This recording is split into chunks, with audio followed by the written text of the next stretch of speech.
Direktur Utama PT Pertamina Patraniaga Rifan Siahaan turut menjadi satu dari 7 tersangka kasus dugaan korupsi tata kelola minyak mentah dan produk kilang pada PT Pertamina Subholding dan kontraktor kontrak kerjasama tahun 2018 sampai 2023.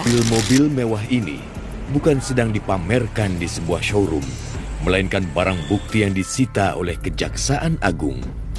7 unit mobil mewah ini dimiliki oleh pengusaha Harvey Muiz yang kini sudah berstatus tersangka kasus korupsi tata niaga PT Timah periode 2015 hingga 2022. Diduga praktik ilegal ini berlangsung berkat lobi-lobi sejumlah pengusaha timah di Bangka Belitung hingga berdampak kerugian negara sebesar 300 triliun rupiah.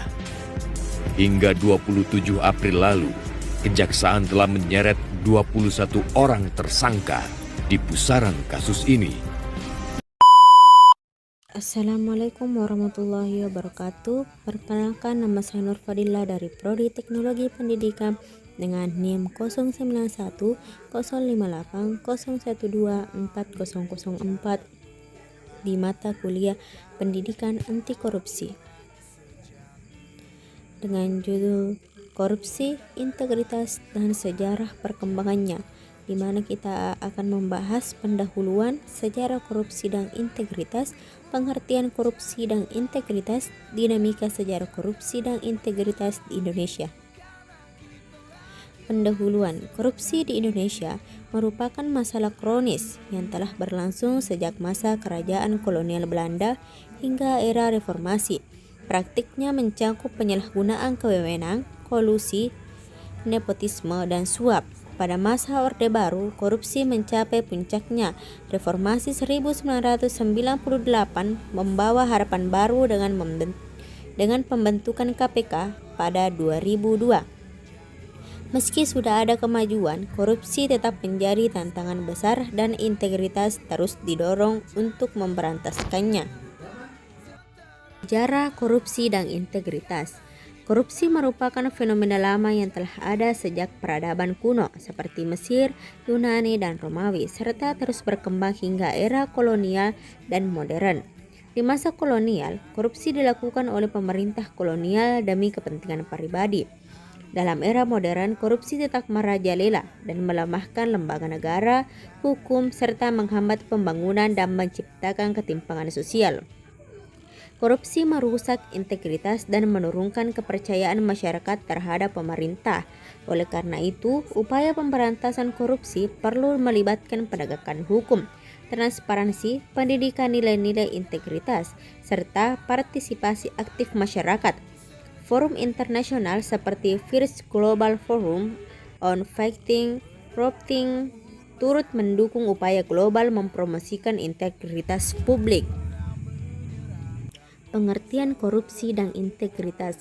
Kata korupsi berasal dari bahasa Latin yaitu corruption atau corrupere yang berarti busuk, jahat, dan merusakkan.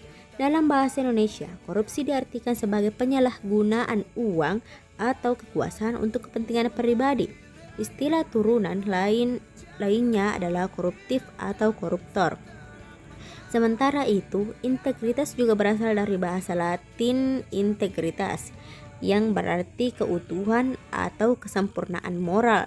Etimologinya berasal dari kata in, yang artinya tidak, dan tangere artinya menyentuh, yang menunjukkan kondisi tidak tercemar atau rusak. Dalam konteks pemberantasan korupsi, integritas berarti menjaga kejujuran, tanggung jawab, dan transparansi dalam tindakan, serta menjadi kunci penting untuk menciptakan lingkungan yang adil dan bebas dari korupsi. Dinamika sejarah korupsi dan integritas di Indonesia. Sejarah singkat korupsi di Indonesia. Yang pertama, zaman kerajaan, di mana korupsi sudah ada, berupa penyalahgunaan wewenang dan suap. Di masa penjajahan, pejabat VOC dan Belanda juga korup karena lemahnya pengawasan. Yang ketiga, era Soekarno, di mana upaya pemberantasan korupsi dimulai tetapi belum efektif. Keempat, di masa Orde Baru, di mana janji pemberantasan korupsi namun justru makin merajalela. Yang kelima, reformasi, lahirnya KPK tetapi korupsi tetap terjadi di berbagai pemerintahan. Yang keenam, era Jokowi, di mana upaya digitalisasi dan regulasi tetapi korupsi masih berlangsung. Mungkin itu saja yang dapat saya sampaikan. Assalamualaikum warahmatullahi wabarakatuh.